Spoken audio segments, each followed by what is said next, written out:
तो इससे पिछले वाले वीडियो में हम लोगों ने बाइनरी सर्च के बारे में बहुत डेप्थ में पढ़ा था और देखा था कि बाइनरी सर्च का क्या क्या एप्लीकेशन है और क्या क्या इंपॉर्टेंट टर्म्स हैं जो बाइनरी सर्च से रिलेटेड है। ठीक है, इस वीडियो में मैं आपको कुछ इंपॉर्टेंट बताना चाहता हूँ कि आपको कहाँ बाइनरी सर्च यूज करना चाहिए और कहाँ पे नहीं। तो अगर जो हम लोगों का डेटा है अगर वो शॉर्टेड है तो आप 100% बाइनरी सर्च लगाओगे। आपको कुछ नहीं सोचना है, आप बाइनरी सर्च ही लगाओगे।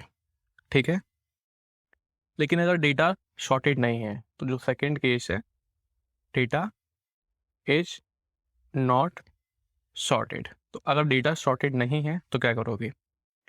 तो अगर सिर्फ आपको एक बार ही सर्चिंग करनी है तो आप लीनियर सर्च करोगे। ठीक है, अगर आपको मल्टीपल टाइम सर्चिंग करनी है सेम डेटा पे तो आप बाइनरी सर्च यूज करोगे। ऑब्वियसली जब डेटा सॉर्टेड नहीं है तो आप बाइनरी सर्च कैसे यूज करोगे?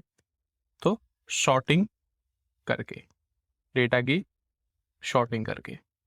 ठीक है, अब ऐसा क्यों है?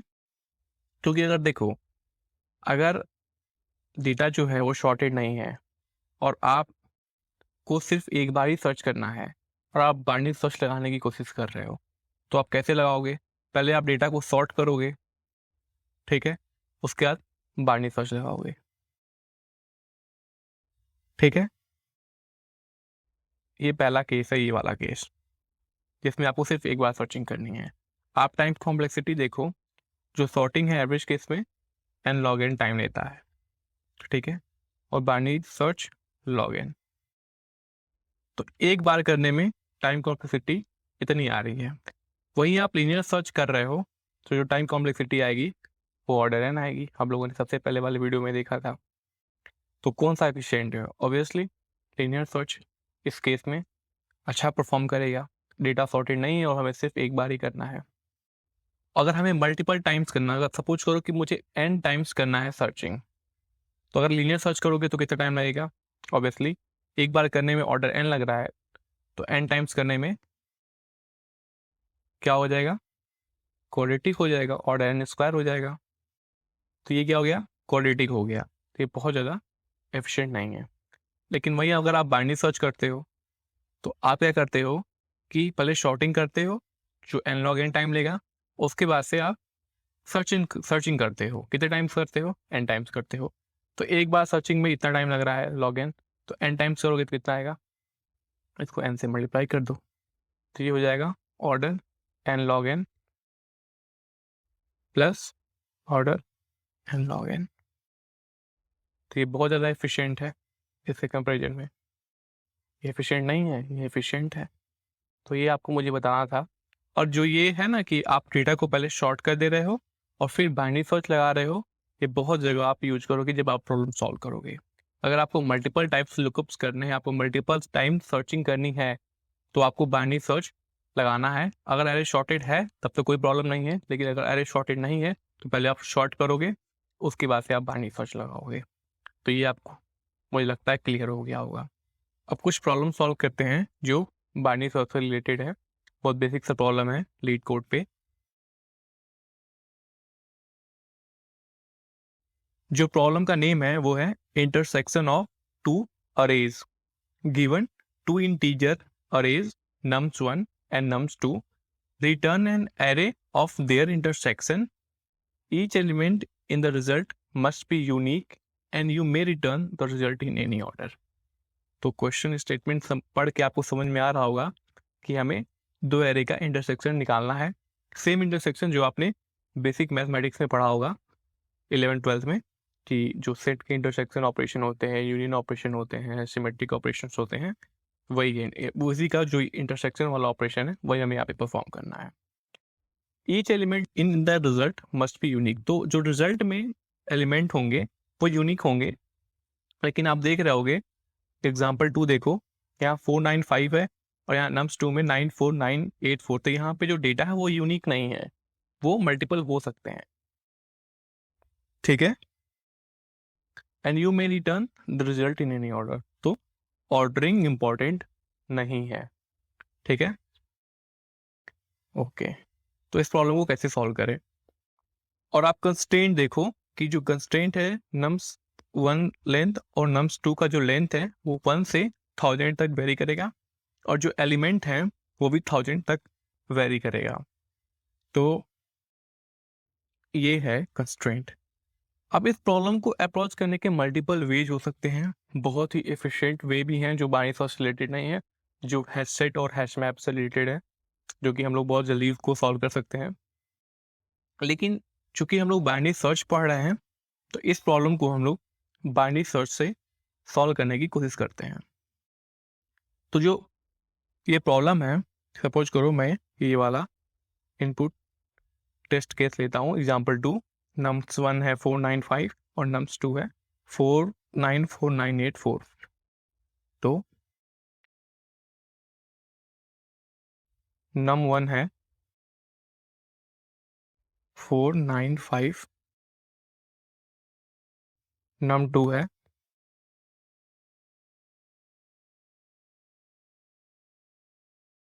94984, 94984, ठीक है।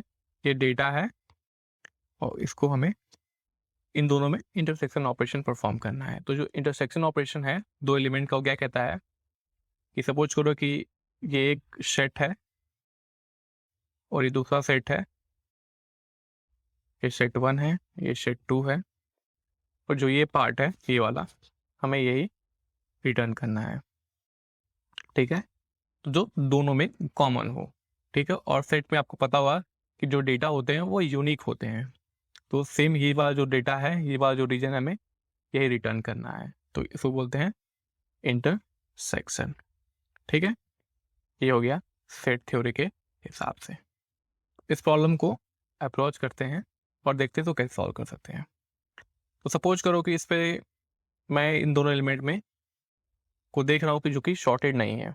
तो पहले ना एक बार इन दोनों एलिमेंट को लोग शॉर्ट कर देते हैं। तो जो सॉर्टिंग के बाद, आफ्टर शॉर्टिंग, नंबर 1 कितना हो गया 4 5 9, ठीक है। और नम्स 2 हो गया 4 4 8 9 और 9, ठीक है। अब एक बार बेसिक सा जो विजुअली हम लोग को दिख रहा है वो देख लेते हैं कि कैसे सॉल्व करेंगे प्रॉब्लम को। तो आप देख रहे होगे कि जो 4 है, ये वाला 4 और ये वाला 4 मैच कर रहा है, ठीक है। तो इसको अपने आंसर वाले में डाल देंगे, तो हमारा आ गया 4। 5 यहाँ पे नहीं है तो हम लोग इसको नहीं रखेंगे अपने आंसर में, क्योंकि जो हम वही आंसर रखेंगे जो एलिमेंट दोनों में कॉमन है। तो 5 दोनों में कॉमन नहीं है। फिर आते हैं 9, 9 को देखते हैं, ठीक है। 9 दोनों में कॉमन है तो 9 को रख दिया, एक एरे खत्म हो गया, तो बस रिटर्न कर देंगे आंसर, ठीक है। तो ये तो हो गया कि जो विजुअली हम लोग देख के इसको सॉल्व कर पा रहे हैं, लेकिन प्रोग्रामेटिकली कैसे सोचना है और कैसे सॉल्व करना है, तो इसके वेरियस फेज हैं। लेकिन जो बाइनरी सर्च का इम्प्लीकेशन है, इस पर जो एप्लीकेशन है बाइनरी सर्च का, मैं वो आपको बताना चाहता हूँ। तो मैंने बताया था इसमें क्वेश्चन में गिवन है जो नंबर का कंस्ट्रेंट है वो है 0 to 1000, ठीक है। तो इसका हम लोग यूज कर सकते हैं, ठीक है। इसका यूज करके हम लोग प्रॉब्लम को सॉल्व कर सकते हैं। तो क्या करेंगे हम लोग, बेसिक जो हम लोगों को इसमें यूज करना है वो है बाइनरी सर्च, और देखेंगे कैसे हम लोग इसमें यूज कर रहे हैं बाइनरी सर्च, ठीक है। तो पहले एरे को शॉर्ट कर दिया, ठीक है। दोनों एरे को शॉर्ट कर दिया, तो पहला एरे हो गया 4 5 9, दूसरा एरे हो गया 4 4 8 9 9, ठीक है। ये हो गया। क्या करते हैं, हम लोग को पता है कि एलिमेंट जो है वो 0 से 1000 तक ही लाई करते हैं। तो हम लोग एक लूप चलाते हैं, for i = 0, i less than equals to 1000 i plus plus, और चेक करते हैं कि क्या जो एलिमेंट ith एलिमेंट है क्या दोनों एरे में एग्जिस्ट कर रहा है। अगर कर रहा है तो ये हमारे आंसर में लाई करेगा। तो एक आंसर वेरिएबल को डिक्लेयर कर लेते हैं जो कि एक वेक्टर है, इस पर अपना हम लोग आंसर रखेंगे। अब देखते हैं i equals to 1, i equals to 0 पर पहले चेक करते हैं क्या i इक्वल्स टू 0 इस वाले एरे में लाई कर रहा है। तो आप देख रहे हो कि नहीं लाई कर रहा है, और नम्स 2 में भी नहीं लाई कर रहा है। तो किसी एक में भी अगर लाई नहीं करेगा तो हम लोग आगे मूव कर जाएंगे। ठीक है, फिर ऐसे ही i इक्वल्स टू 1 के लिए चेक करेंगे क्या लाई कर रहा है। आप देख रहे होगे कि i इक्वल्स टू 1 के लिए भी दोनों में लाई नहीं कर रहा है। 2 के लिए चेक करेंगे, फिर 3 के लिए चेक करेंगे, और आप देख रहे होगे कि ना 2 के लिए लाई कर रहा है ना 3 के लिए लाई कर रहा है।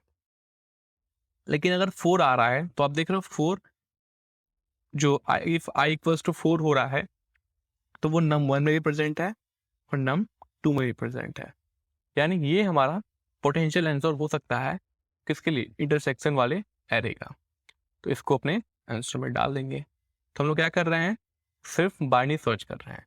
तो इफ आपको पता है कि जो STL में बाइनरी सर्च होता है वो बुलियन रिटर्न करता है। तो इफ बाइनरी सर्च और num dot begin comma num 1 dot and, जो टारगेट है वो i है। ठीक है, जो टारगेट है वो i है। अगर ये ट्रू रिटर्न करता है एंड बाइनरी सर्च, ये STL वाला बाइनरी सर्च है, num 2 dot begin comma num 2 dot and और i, अगर ये ith एलिमेंट है जो वो दोनों एरे में लाई करता है num 1 में और num 2 में, तो हम लोग इस एलिमेंट को एक वेक्टर में पुश कर देंगे। ठीक है, यही केस है, यही इसका सुडो कोड हो गया, और फाइनली रिटर्न कर देंगे आंसर। ये बेसिक सा कोड हो गया। तो आप किसी भी एलिमेंट को चेक करते हो तो सिंपली आप कैसे कर रहे हो, पहले 1 को 0 को चेक किया, फिर 1 को चेक किया, फिर 2 को चेक किया कि दोनों लाई कर रहा है। जो एलिमेंट दोनों में ही लाई करेंगे उस एलिमेंट को हम लोग पुट कर देंगे। और इससे एक बार हम लोग इस जो ये लूप चला रहे हैं, इससे हम लोग एक बात और मेक श्योर कर रहे हैं कि हम लोग कोई भी एलिमेंट को दोबारा ना प्रोसेस करें। सपोज करो यहाँ पे अगर 4 है, मल्टीपल टाइम्स होता, एक बार और 4 होता, सपोज करो 4 एक बार और होता, तो हम लोग यहाँ पे 2 बार प्रोसेस करते हैं 4 को। लेकिन इस केस में नहीं है, आप 0 को एक बार ही प्रोसेस कर रहे हो, क्योंकि ये जो लूप चल रहा है वो हर एक एलिमेंट को एक बार ही प्रोसेस कर रहा है, उसके बाद वो आगे बढ़ जा रहा है। तो नो मैटर वो कितने भी एलिमेंट है, कितने भी टाइम्स एरे में है, हमें क्या करना है, सिर्फ एक बार ही प्रोसेस करना है। और ये लूप जो है इस काम को बहुत अच्छे तरीके से कर रहा है कि हर एक एलिमेंट को एक बार प्रोसेस कर रहा है, और वो चेक कर रहा है क्या वो एलिमेंट दोनों ही एरे में लाई कर रहा है कि नहीं कर रहा है। अगर दोनों में लाई कर रहा है तो आप आंसर को में वो एलिमेंट को पुश कर दोगे। तो आप देख रहे हो कि इससे पहले वाले स्लाइड्स में जो मैं आपको बताया था कि जहाँ पे आपको एरे को शॉर्ट करना है और मल्टीपल टाइम सर्चिंग करनी है, वहाँ पे आप पहले एरे को शॉर्ट कर दोगे, उसके बाद मल्टीपल टाइम सर्चिंग करोगे। तो ये इसका बेसिक सा एग्जाम्पल है। सिंपली यही कोड हम लोग लीड कोड पे सबमिट करने की कोशिश करते हैं और देखते हैं कि कैसे वर्क करता है। तो जो टाइम कॉम्प्लेक्सिटी इस कोड का होगा वो क्या होगा, पहले तो जो लूप चला रहे वो 100 है into log of 1000। Worst case में हमारे पास 1000 एलिमेंट होंगे तो ये होगा। ठीक है, ये हम लोगों का टाइम कॉम्प्लेक्सिटी आएगा। तो सिंपली ये 1 सेकेंड के अंदर आराम से रन कर जाएगा। ठीक है, तो एक बार इस कोड को इम्प्लीमेंट करने की कोशिश करते हैं। तो मैं एक वेक्टर को डिक्लेयर करता हूँ, इसका नेम है आंसर, जिसमें मैं आंसर को स्टोर करूँगा, और मैं पहले शॉर्ट कर देता हूँ nums1 को nums2 को, ताकि मैं सर्चिंग कर पाऊँ, ठीक है। तो जो इनबिल्ट सॉर्ट फंक्शन है उसको यूज कर रहे हैं, जो कि बाय डिफ़ॉल्ट इंक्रीजिंग ऑर्डर में सॉर्टिंग करता है, ठीक है। ये हो गया क्या, सॉर्टिंग पहले वाले एरे का। उसके बाद फिर दूसरे वाले एरे को शॉर्ट कर देते हैं, dot begin comma nums two dot and, ठीक है। तो ये दोनों एरे हमारे शॉर्ट हो गए हैं। फिर हम लोग एक लूप चलाते हैं, for int i equals to 0, i less than equals to 1000, i plus plus, ठीक है। और चेक करते हैं, क्या चेक करेंगे, इफ बाइनरी सर्च, ये एसटीएल वाला बाइनरी सर्च है, चाहे आप अपना बाइनरी सर्च भी लिख सकते हैं, बट हम लोग इस समय एसटीएल वाला यूज कर रहे हैं, ठीक है। नम्स वन डॉट बिगिन, ये इटरेटर लेता है, जो कि पहला बिगिनिंग होता है, दूसरा एंडिंग होता है कि कहाँ पे सर्च करना है, और टारगेट क्या है, टारगेट है आई।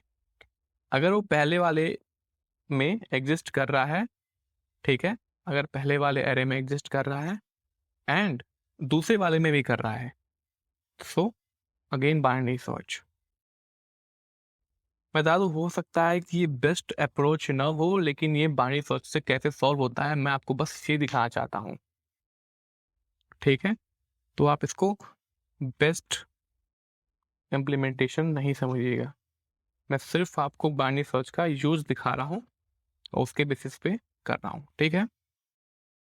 अगर पहले वाले में भी एग्जिस्ट कर रहा है ith एलिमेंट और सेकंड वाले में भी एग्जिस्ट कर रहा है, तो हम लोग क्या करेंगे, सिंपली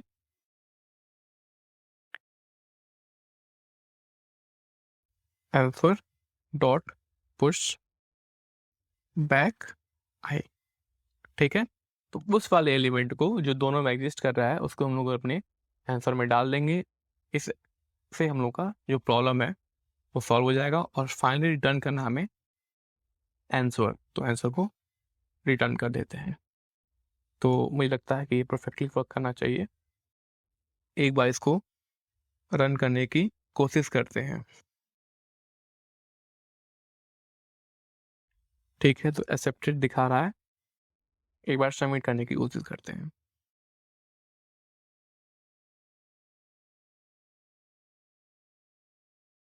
ठीक है, तो ये परफेक्टली सबमिट हो गया। तो बता दो कि ये हो सकता है कि बहुत ही एफिशिएंट इम्प्लीमेंटेशन नहीं है, बट ये बाइनरी सर्च का क्वेश्चन था, इसलिए मैंने आपको सोचा कि बाइनरी सर्च से समझा दूँ। अब तक हमने जो बाइनरी सर्च पढ़ा है वो हमने सिर्फ एरे पे पढ़ा है, और जो इनबिल्ट हमारे पास डेटा स्ट्रक्चर है उन पे ही पढ़ा है, ठीक है। लेकिन मैंने आपको एग्जांपल दिया था, आपने देखा होगा, फॉर एग्जांपल फर्स्ट वीडियो में जो लीनियर सर्च का था कि कैसे आधार डेटाबेस पे हम बाइनरी सर्च लगाना चाहते हैं, ठीक है।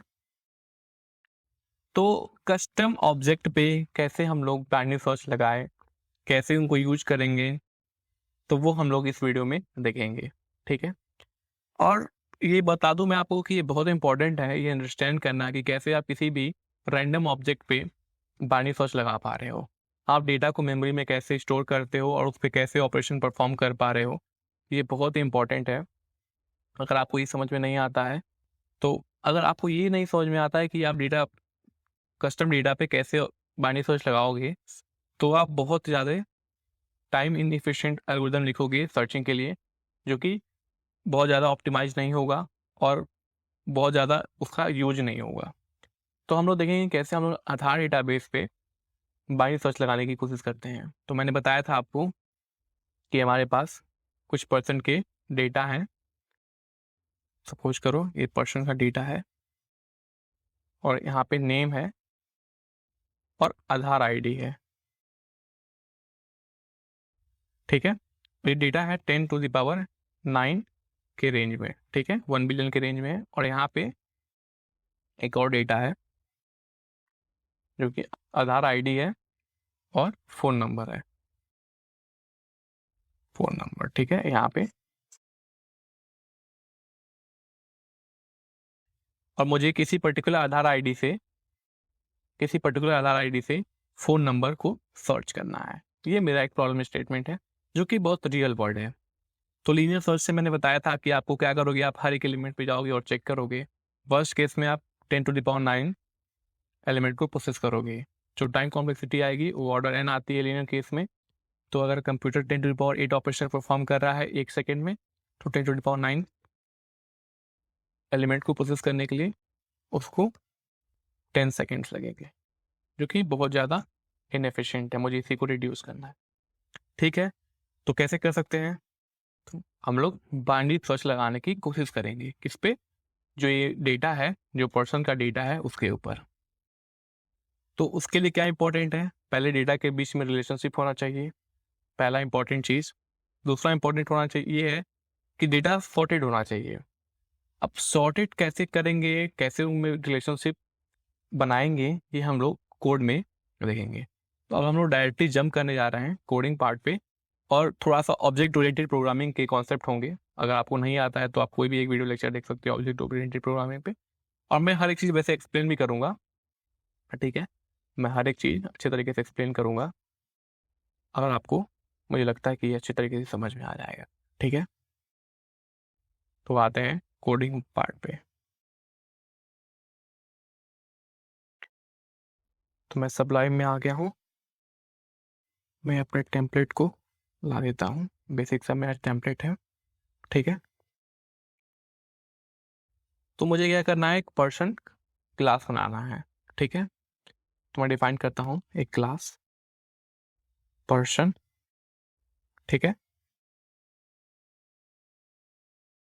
ये जो गया हमारा एक क्लास पर्सन। तो प्राइवेट हम लोग कुछ रखेंगे क्योंकि हो सकता है हम लोग बाहर से एक्सेस कर डेटा को, तो पब्लिक कर देते हैं। तो जो पर्सन होगा उसके पास एक नेम होगा जो कि स्ट्रिंग टाइप का होगा। उसके पास आधार आईडी होगा, आधार आईडी होगा। उसके पास फ़ोन नंबर होगा। ठीक है, तो ये है कुछ प्रॉपर्टीज़ हैं किसकी, पर्सन की, जिसके पास एक पर्सन, पर्टिकुलर पर्सन के पास एक नेम होगा, एक आधार आईडी होगा और एक फ़ोन नंबर होगा। ठीक है, तो डिफ़ॉल्ट कंस्ट्रक्टर देखते हैं। ये हो गया डिफ़ॉल्ट कंस्ट्रक्टर। ठीक है, डिफ़ॉल्ट कंस्ट्रक्टर। ठीक है, ये हो गया हम लोग का डिफ़ॉल्ट कंस्ट्रक्टर। अब एक पैरामीटराइज कंस्ट्रक्टर लिखने की कोशिश करते हैं। वो लेगा name, Aadhaar ID and phone number. ठीक है, और वो कॉलिंग ऑब्जेक्ट के डेटा में स्टोर कर देगा। तो कॉलिंग ऑब्जेक्ट को हम लोग कैसे एक्सेस करते हैं, दिस कीवर्ड से। ठीक है, तो this dot name assign name, this dot नहीं है, ये एरो ऑपरेटर है क्योंकि ये पॉइंटर है। तो Aadhaar ID assign Aadhaar ID, this arrow phone number assign phone number. ठीक है, ये हो गया। तो ये कंस्ट्रक्टर हो गया जो कि पैरामीटराइज्ड है। तो हम लोगों का दोनों कंस्ट्रक्टर रेडी है, डिफ़ॉल्ट कंस्ट्रक्टर भी और पैरामीटराइज्ड कंस्ट्रक्टर भी। ठीक है, इसके बाद हम लोग ऑपरेटर ओवरलोडिंग करेंगे। तो सबसे पहले हम लोग करेंगे लेस देन ऑपरेटर को, फिर ग्रेटर देन ऑपरेटर को, और उसके बाद से इक्वलिटी ऑपरेटर को। और ये हम लोग हर एक क्वेश्चन में करेंगे जहाँ पे हम लोग कस्टम ऑब्जेक्ट क्रिएट कर रहे हैं। ठीक है, जहाँ पे हम लोग कस्टम क्लासेस क्रिएट करेंगे और उससे जो ऑब्जेक्ट बनाएंगे उसके लिए हम लोग डिफाइन करेंगे, तभी हम लोग का बाइनरी सर्च हम लोग यूज कर पाएंगे और तभी हम लोग सॉर्ट कर पाएंगे। ठीक है, तो सबसे पहले हम लोग लिखते हैं लेस देन ऑपरेटर। तो ऑपरेटर लेस देन लेता है पर्सन रेफरेंस P1। तो ये लिंक जो हमारा ऑब्जेक्ट है उससे कंपेरिजन करेगा। तो रिटर्न करेगा क्या जो कॉलिंग ऑब्जेक्ट का आधार आईडी है क्या वो छोटा है P1 के आधार आईडी से। ठीक है, सिंपली सिर्फ ये चेक करेगा। ग्रेटर देन ऑपरेटर को ओवरलोड करते हैं। ठीक है, तो हो गया person reference P1 return this Aadhaar ID. क्या ये आधार आईडी बड़ा है जो कि P1 से के आधार आईडी से? अगर ऐसा है तो रिटर्न कर दो ट्रू। ठीक है, इसका हम लोग ऑपरेटर ओवरलोडिंग करेंगे किसका? इक्वलिटी ऑपरेटर का। ठीक है, तो operator equals to person reference P1। ठीक है, तो रिटर्न करेंगे क्या क्या जो नेम है कॉलिंग ऑब्जेक्ट का क्या वो पर्सन P1 के नेम के इक्वल है, एंड क्या जो नेम है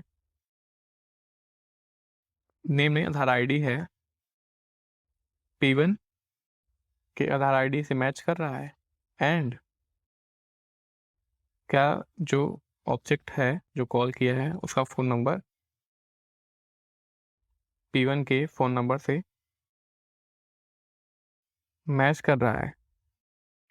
अगर ये तीनों कंडीशन सेटिस्फाई करता है तो रिटर्न हो जाएगा ट्रू, अदरवाइज रिटर्न हो जाएगा फॉल्स। तो हम लोगों ने तीनों ऑपरेटर को अपलोड कर लिया जो कि हम लोग देखेंगे कैसे बाइनरी सर्च में यूज करते हैं। ठीक है, तो अब हम लोग इनपुट और आउटपुट ऑपरेटर को ओवरलोड करेंगे। तो उसको एक फ्रेंड फंक्शन डिक्लेयर करते हैं जो कि आई स्ट्रीम टाइप का रेफरेंस रिटर्न करता है। ऑपरेटर ओवरलोडिंग करेगा इंसर्शन वाला ऑपरेटर और पैरामीटर में लेता है आई स्ट्रीम का एक object IS and person object लेता है P1। इसको बाहर डिफाइन कर देंगे। इसको डिक्लेयर कर दिया है इनसाइड द क्लास, और ऐसे ही ओ स्ट्रीम ऑपरेटर को भी डिक्लेयर कर देते हैं और बाहर डिफाइन कर देंगे ostream reference OS and person object reference P1। ठीक है, इसको क्लास के बाहर डिफाइन कर देते हैं। ठीक है, तो I stream reference operator input operator को लेते हैं I stream reference IS person reference P1 से in P1 dot name P1 dot Aadhaar ID को इनपुट ले लेंगे, P1 डॉट फ़ोन नंबर को इनपुट ले लेंगे और रिटर्न कर देंगे IS को, ताकि हम लोग चेनिंग कर पाए, एक ही लाइन में मल्टीपल पर्सन को इनपुट ले पाए। इसलिए हम लोग रिटर्न कर रहे हैं उसका रेफरेंस इनपुट स्ट्रीम का। ठीक है, ऐसा ही वो स्ट्रीम को डिफाइन कर लेते हैं रेफरेंस ऑपरेटर। ठीक है, ओ स्ट्रीम को ऑब्जेक्ट ले लिया OS और पर्सन ऑब्जेक्ट ले लिया। ठीक है, अब इसको अच्छे से हम लोग प्रिंट करेंगे। तो C out name P1 dot name, उसके बाद न्यू लाइन, फिर C out Aadhaar ID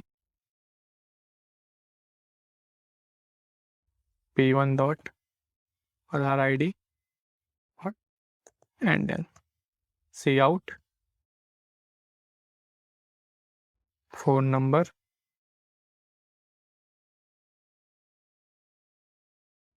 P1 dot phone number.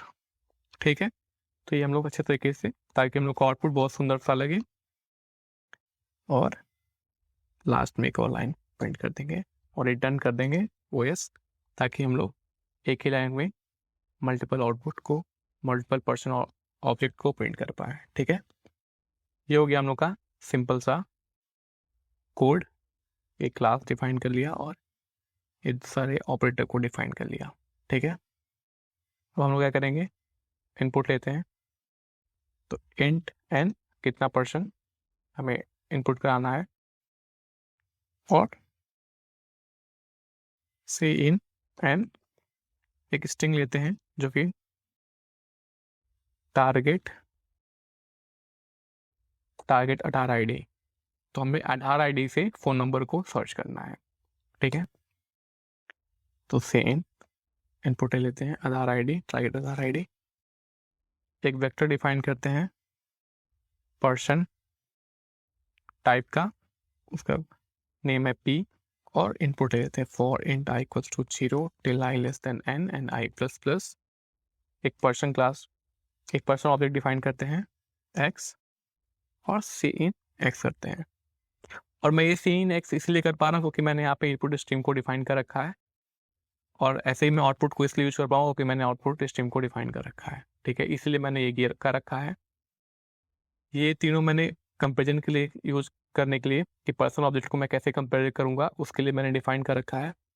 ये सिंपल सा बेसिक सा इसका पैरामीटराइज कंस्ट्रक्टर है, ये डिफॉल्ट कंस्ट्रक्टर है, और साथ ही साथ ये कुछ प्रॉपर्टीज़ है एक पर्सन का, इसमें पहला है नेम, आधार आईडी और फ़ोन नंबर, ठीक है। तो मैंने इनपुट ले लिया, और एक बार सॉर्ट कर देते हैं डेटा को, तो सॉर्टिंग करते हैं पी डॉट बिगिन, कि डेटा लेता है, इनबिल्ट सॉर्ट फंक्शन है, तो डेटा लिया बिगिन और एंड,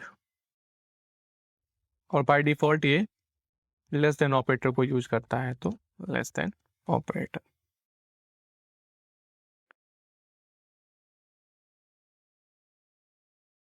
ऑपरेटर को यूज करता है, ठीक है, बाय डिफॉल्ट। आप चाहते हो उसको चेंज करना तो आप चेंज भी कर सकते हो, ठीक है। एक बार प्रिंट करने को करके देखेंगे डेटा को कि डेटा को कैसे डेटा हमारा शो हो रहा है, तो auto element in p cout e end, ठीक है। उसके बाद हम लोग बाइनरी सर्च लगाने की कोशिश करेंगे। सपोज करो मेरे पास 3 एलिमेंट है, और जो हम लोगों का पैकेट आधार आईडी है 1 2 3 है, और जो पहला पर्सन है उसका नेम है राम, ठीक, और उसका आधार आईडी है 1 2 3, फ़ोन नंबर है 962141, दूसरा पर्सन है सीता, उसका आधार आईडी है 101, फ़ोन नंबर है 895760, और तीसरा पर्सन है गणेश, आधार आईडी है 234, और फ़ोन नंबर है 675432, ठीक है। एक बार रन करके देखते हैं, उसके बाद से आगे मूव करेंगे। तो कुछ प्रिंट नहीं हुआ है क्योंकि हम लोगों ने यहाँ पे वेक्टर में, पर्सन वेक्टर में कुछ डाला नहीं है, तो p dot push back x, I think अब ये परफेक्टली वर्क करना चाहिए, ठीक है। तो आप देख रहे हो कि जो डेटा है हम लोगों का वो शॉर्टेड ऑर्डर में है। पहले मैंने डेटा को राम डाला था, फिर सीता, फिर गणेश, लेकिन आप देखो पहले सीता है क्योंकि उसकी आधार आईडी है 101 जो कि पहले आता है, फिर राम है 1 2 3, और फिर गणेश आखिरी में, ठीक है। और देखो कितना फाइन डेटा प्रिंट हुआ है, इसलिए मैंने आउटपुट स्ट्रीम को ओवरलोड किया था ताकि मैं अच्छे तरीके से डेटा को प्रिंट कर पाऊँ।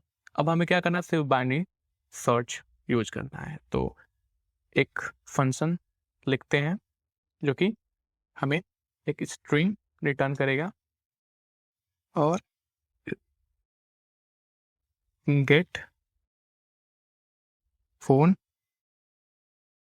नंबर करके एक फंक्शन होगा जो कि एक पर्सन को लेगा, साइज ऑफ पर्सन वेक्टर लेगा, और टारगेट आधार आईडी लेगा, ठीक है। और फाइनली हम लोग आंसर को प्रिंट कर देंगे, ठीक है। अब एक फंक्शन लिखते हैं जो एक स्ट्रिंग रिटर्न करेगा, गेट फोन नंबर, एक वेक्टर लिया पर्सन टाइप का, रेफरेंस p1 p, और उसके बाद साइज लिया n, और एक स्ट्रिंग टारगेट आधार आईडी, ठीक है। तो हम लोग आधार आईडी के बेस पे सर्चिंग करेंगे। जो हमारा सर्च स्पेस होगा क्या होगा, एरे है तो एरे केस में जो लो होता है वो 0 होता है, जो हाई होता है वो n-1 होता है। ये सर्च स्पेस हो गया हम लोगों का। और जब तक एक भी एलिमेंट हमारे पास है, while low is less than equals to high, एक भी एलिमेंट है तब तक हम लोग सर्चिंग करें, हम लोग क्या करेंगे, मिड निकालेंगे, mid low plus high divided by 2, ठीक है। और चेक करेंगे जो मिड पोजीशन पे पर्सन है उसका आधार आईडी टारगेट आधार आईडी से मैच कर रहा है। अगर ऐसा केस है तो रिटर्न करेंगे जो मिड पोजीशन पे पर्सन है उसका phone number dot phone number, ठीक है। अगर ऐसा केस नहीं है तो जो मिड पोजीशन पे पर्सन है क्या उसका आधार आईडी टारगेट आधार आईडी से बड़ा है। अगर ऐसा है तो हम लोग हाई को कर देंगे मिड -1, क्योंकि हमें पता है अगर ये बड़ा है तो इससे छोटा हमें कहाँ मिलेगा, मिड -1 यानी मिड के लेफ्ट साइड में। तो अपने हाई को हम लोग मिड -1 कर देंगे ताकि सर्च स्पेस छोटा हो जाए। और एल्स क्या करेंगे, लो को असाइन मिड +1, ठीक है। अगर ये वाला स्टेटमेंट एग्जीक्यूट नहीं करता है, अगर ये वाला स्टेटमेंट एग्जीक्यूट नहीं करता है तो आप सिंपली रिटर्न कर दोगे क्या,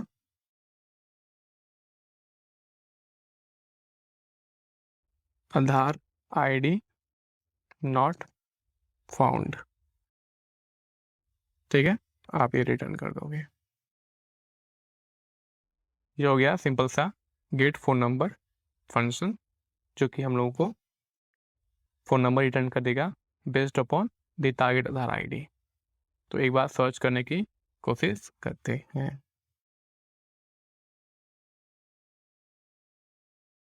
ठीक है, तो आप देख रहे हो कि जो टारगेट आधार आईडी 123 वो है राम का, और राम का फ़ोन नंबर है 962141। सपोज करो कि मैं गणेश का आधार आईडी देता हूँ तो 234, उसका फ़ोन नंबर है 675432। तो यहाँ पे प्रिंट हो जाना चाहिए 16 पोजीशन पे 675432। रन करके देखते हैं 675432। अब सपोज करो कि कैसा आधार आईडी जो एग्जिस्ट नहीं करता है, सपोज करो 999, तो ये आधार आईडी एग्जिस्ट नहीं करता है तो क्या करेंगे, आधार आईडी नॉट फाउंड प्रिंट हो जाएगा, ठीक है। तो आप देख पा रहे हो कि कैसे ये कर रहा है। अब सपोज करो कि हमें आधार आईडी नहीं, हमें पूरा पर्सन को ही सर्च करना है कि ये पर्सन कहाँ पे लाई कर रहा है, ठीक है। तो अभी तो हम लोगों ने आधार आईडी को सर्च किया, उससे आधार आईडी से फ़ोन नंबर को सर्च कर लिया। अब सपोज करो कि हमें पूरा पर्सन को ही सर्च करना है तो हम लोग क्या करेंगे, एक पर्सन टारगेट पर्सन डिफाइन किया, फिर टारगेट पर्सन को इनपुट ले लिया, तो टारगेट पर्सन को इनपुट ले लिया और यहाँ पे आधार आईडी की जगह पे टारगेट पर्सन डाल देते हैं और एक इंटीजर वैल्यू को रिटर्न करेगा कि किस पोजीशन पे ये पर्सन है हमारे ओरिजिनल पर्सन एरे पे, ठीक है। और यहाँ पे हम लोगों ने चेंज कर देते हैं, इसको पर्सन कर देते हैं, पर्सन टारगेट पर्सन, और यहाँ पे हम लोग सिंपली पर्सन को टारगेट पर्सन से कंपेरिजन कर लेते हैं, ठीक है। और रिटर्न कर देंगे मिड पोजीशन रिटर्न करना है, ठीक है। और साथ ही साथ यहाँ पे टारगेट पर्सन को कंपेरिजन करेंगे मिड वाले पर्सन से, ठीक है। और फाइनली यहाँ पे हम लोग रिटर्न कर देंगे -1 अगर कोई ये वाला स्टेटमेंट एग्जीक्यूट नहीं होता है तो ये वाला स्टेटमेंट, और यहाँ पे रिटर्न टाइप स्ट्रिंग से इंटीजर हो जाएगा। तो यहाँ पे अब हम लोग पर्सन को सर्च कर रहे हैं, अब हम लोग फ़ोन नंबर को नहीं सिर्फ पर्सन को सर्च कर पा रहे हैं। और हम लोग ये दो पर्सन को कंपेरिजन कर पा रहे हैं, लेस देन ऑपरेटर यूज कर पा रहे हैं, इक्वलिटी ऑपरेटर यूज कर पा रहे हैं। आप देख रहे हो यहाँ पे इक्वलिटी ऑपरेशन यूज किया है, उसके बाद से यहाँ पे ग्रेटर देन ऑपरेशन को यूज किया, ऑपरेटर को यूज किया है। तो देख रहे हो क्यों कर पा रहे हैं, क्योंकि हमने ये डिफाइन कर रखा है कहाँ पे, यहाँ पे पर्सन के लिए पहले से ही डिफाइंड है। तो जो प्रिमिटिव ऑब्जेक्ट्स हैं उनके लिए पहले से ही डिफाइंड होता है, जैसे इंटीजर है, फ्लोट है, इनके लिए पहले से ही डिफाइंड है, ठीक है। लेकिन अगर आपको कस्टम ऑब्जेक्ट के लिए करना है तो आपको खुद डिफाइन करना पड़ेगा। तो ये इंपॉर्टेंट, कभी भी आप बाइनरी सर्च का क्वेश्चन सॉल्व करेंगे तो आपको पहली बार ये 3 ऑपरेटर को डिफाइन करना होगा, बहुत मस्ट है, और इसके बिना आप आगे मूव नहीं कर पाएंगे, ठीक है। तो ये हो गया आप लोगों का। तो एक बार सर्च करके देखते हैं। तो यहाँ पे जो हमारा टारगेट है, सपोज करो कि राम है, ठीक है। तो एक राम पर्सन को हम लोग टारगेट लेते हैं। तो राम कितने पोजीशन पे हैं, सेकेंड पोजीशन पे हैं, ठीक है। तो यहाँ पे सेकेंड पोजीशन रिटर्न हो जाएगा, तो 1 आ जाएगा आंसर, ठीक है। यहाँ पे 1 आ गया। अब सपोज करो कि हमें राम नहीं, हमें सर्च करना है गणेश को, ठीक है। तो गणेश को सर्च करते हैं, किस पोजीशन पे गणेश लाई कर रहे हैं, ठीक है। तो यानी ये परफेक्टली वर्क कर रहा है। तो अब पर्सन के लिए अभी हम लोग कर सकते हैं। अब मैं यहाँ पे बात करना चाहूँगा शॉर्टिंग के लिए, कि अगर आप चाहते हैं कि शॉर्टिंग को अपने हिसाब से मॉडिफाई करना, आप डिफरेंट पैरामीटर पे चाहते हैं शॉर्टिंग करना, तो आपको एक कस्टम कंपैरेटर लिखना पड़ेगा। तो सपोज करो एक फंक्शन था माई कंपैरेटर, ठीक है, जो कि एक कॉल बैक फंक्शन है, फंक्शन खुद कॉल करेगा, हमें इसे कॉल करने की जरूरत नहीं है। और मैं इसको डिफाइन करता हूँ, जो कि पूल टाइप का होता है, माई कंपेयर, और ये लेता है कि 2 पर्सन लेगा, ठीक है, P1 और पर्सन P2। अब हमें जो शॉर्टिंग करनी है वो बेस्ड अपॉन नेम। तो P1 dot name less than P2 dot name, ठीक है, इस पे चाहते हैं शॉर्टिंग करना। तो ये हम लोग को शॉर्ट करके दे देगा। तो अभी इसको कॉल नहीं करता है क्योंकि ये प्रॉपरली वर्क नहीं करेगा, क्योंकि इस पे हम लोगों ने इस हिसाब से सर्चिंग कोड लिख रखा है कि जो डेटा है वो आधार आईडी के बेस पे सॉर्टेड है। लेकिन इस केस में ऐसा नहीं है, क्योंकि हम लोगों ने कस्टम कंप्यूटर डाल रखा है, इसका नेम है माई कंपरेटर, माई कॉम, और उसका यूज करके हम लोग सॉर्टिंग कर रहे हैं। तो बस मैं आपको प्रिंट करके दिखाऊंगा कि कैसे डेटा सॉर्ट हो रहा है। तो ये है, अब सॉर्ट करते हैं। तो जो पहले जिसका नेम है वो आ जाएगा, बाद में जिसका नेम है बाद में। तो पहले गणेश आ गया, जी पहले आता है, फिर आर आता है, फिर एस आता है। तो पहले जी आ गया, गणेश, फिर राम, फिर सीता। इसी तरह आप अलग अलग सिचुएशन पे शॉर्टिंग कर सकते हो। एक फंक्शन लिखोगे माई कॉम करके और उसको डिफाइन कर दोगे, और ये बहुत कॉम्प्लेक्स फंक्शन भी हो सकता है। जो ये फंक्शन है वो बहुत कॉम्प्लेक्स फंक्शन भी हो सकता है। तो इस तरह करके आप पूरा बाइनरी सर्च यूज कर सकते हो कस्टम ऑब्जेक्ट पे, और उसको मैंने दिखा दिया कि आप कैसे पूरे स्क्रैच से इसको कोड लिख के दिखा दिया कि कैसे आप कर सकते हो। और ये बहुत इंपॉर्टेंट है समझने के लिए, तभी आपका जो डेवलपमेंट पॉइंट ऑफ व्यू है बाइनरी सर्च, ताकि आप डेवलपमेंट पे बाइनरी सर्च को यूज कर पाओ। इसलिए मैंने आपको बताया कि कहीं आपको अगर यूज़ करना हो डेवलपमेंट में, कुछ आप प्रोजेक्ट बना रहे हो और आपको ऐसे सर्चिंग करनी है और आपको डेटा की ऑर्डरिंग करनी है, तो आप ऐसे कुछ क्लास लिख सकते हो किसी भी लैंग्वेज में जो ऑब्जेक्ट ओरिएंटेड हो, और आप आराम से वहाँ पे बाइनरी सर्च लगा सकते हो। तो मैंने क्या किया, सिंपल एक पर्सन क्लास को डिक्लेयर किया है, उसमें कुछ मेंबर वेरिएबल्स हैं जिसका नेम है name, Thar ID, phone number, जो कि कुछ प्रॉपर्टीज़ है किसकी, पर्सन की। एक डिफ़ॉल्ट कंस्ट्रक्टर डिफाइन किया है जो कोई पैरामीटर नहीं लेता है, ठीक है, और एक पर्सन कंस्ट्रक्टर डिफाइन किया है जो कि पैरामीटराइज्ड है, जो कि नेम, आधार आईडी और फ़ोन नंबर ले रहा है, और जो ये कॉलिंग ऑब्जेक्ट है उसको असाइन कर दे रहा है, ठीक है। तो दिस से हम लोग वो कॉलिंग ऑब्जेक्ट को कॉल कर रहे हैं और उसके नेम पे जो गिवन पैरामीटर नेम है वो असाइन कर दे रहे हैं। फिर हम लोग ऑपरेटर ओवरलोडिंग कर रहे हैं। तो पहले हम लोग लेस देन ऑपरेटर कर रहे हैं, फिर ग्रेटर देन ऑपरेटर कर रहे हैं, और फिर इक्वलिटी ऑपरेटर। तो ये पूरा ऑपरेटर ओवरलोडिंग है, ठीक है। ये बहुत इंपॉर्टेंट है, जब भी आपको बाइनरी सर्च यूज करना होगा आपको ये करना ही करना है, ठीक है, तभी आप कंपेयर कर पाओगे कस्टम ऑब्जेक्ट को, ठीक है। बाद में हम लोग इनपुट स्ट्रीम और आउटपुट स्ट्रीम डिफाइन करते हैं कस्टम, ताकि हम लोग पर्सन को इनपुट ले पाए और पर्सन को प्रिंट कर पाए। साथ ही साथ इसको यहाँ पे कंप्लीटली डिफाइन करते हैं और अच्छे तरीके से प्रिंट करने की कोशिश करते हैं। ये हो गया हम लोग का सिंपल सा फंक्शन। फिर मेन में हम लोग एक इंटीजर लेते हैं जो कि नंबर ऑफ पर्सन है, उसको इनपुट कराते हैं। फिर एक टारगेट पर्सन इस केस में ले रहा है, उसके बाद उस टारगेट पर्सन को इनपुट कराया।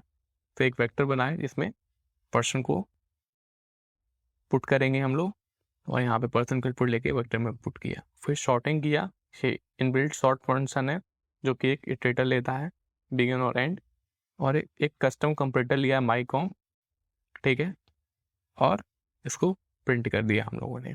और सर्चिंग चाहते हो आप करना तो आप सर्चिंग कर सकते हो, ठीक है। तो ये डिफरेंट वे हैं प्रॉब्लम को सॉल्व करने का और समझने का। तो मुझे लगता है कि आपको ये अच्छे तरीके से समझ में आ गया होगा। आप इस लेक्चर को कई बार गो थ्रू कीजिएगा ताकि आपको ये बेसिक कॉन्सेप्ट क्लियर हो जाए, ताकि आप रियल वर्ल्ड में बाइनरी सर्च यूज कर पाएँ, ठीक है। तो इसी के साथ इस वीडियो को एंड करते हैं और होप करते हैं कि आप लोग मुझसे नेक्स्ट वीडियो में मिलोगे, जहाँ पे हम लोग लोअर बाउंड और अपर बाउंड बहुत डेप्थ में जाके पढ़ेंगे, ठीक है। So thank you for watching the video.